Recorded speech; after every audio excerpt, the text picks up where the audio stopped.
Fani acho aho pananda yanareu efananizi santana kwaho patsinisi nitandina fanu lavinareu nisena rehetra natolotro sady tsy mety nanaiky anapokianareo izaho kosa iomeny raha tonga ny fandringanananareo andatsa raha tonga ny fandringanananareo takanyrivotoza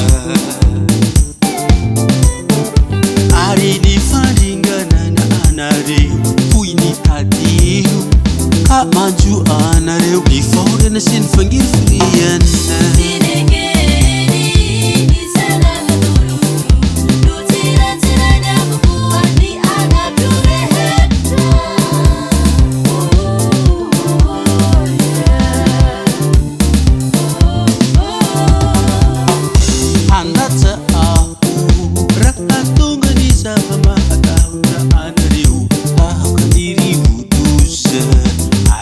fandringanananareo ony tadeo ka manjo anareo ny fahoriana sy ny fangirifiriana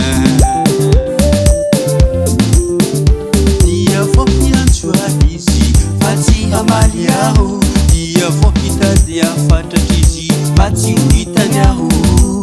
sady nakahalany fahalalana izy atsy ny vidiny fatahorana ny Jehova maditry maditry tegna maditry maditra tegna maditry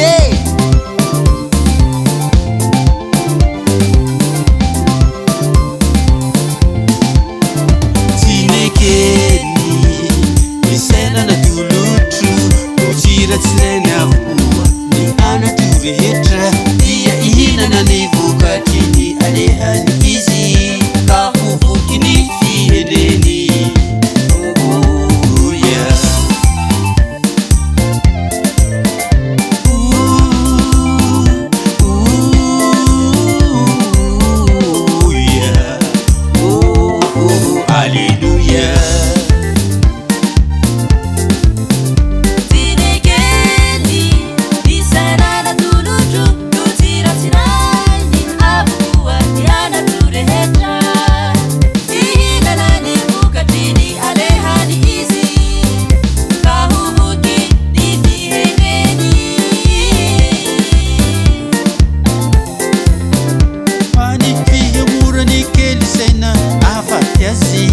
ari ny fiatana ny atala andringanazy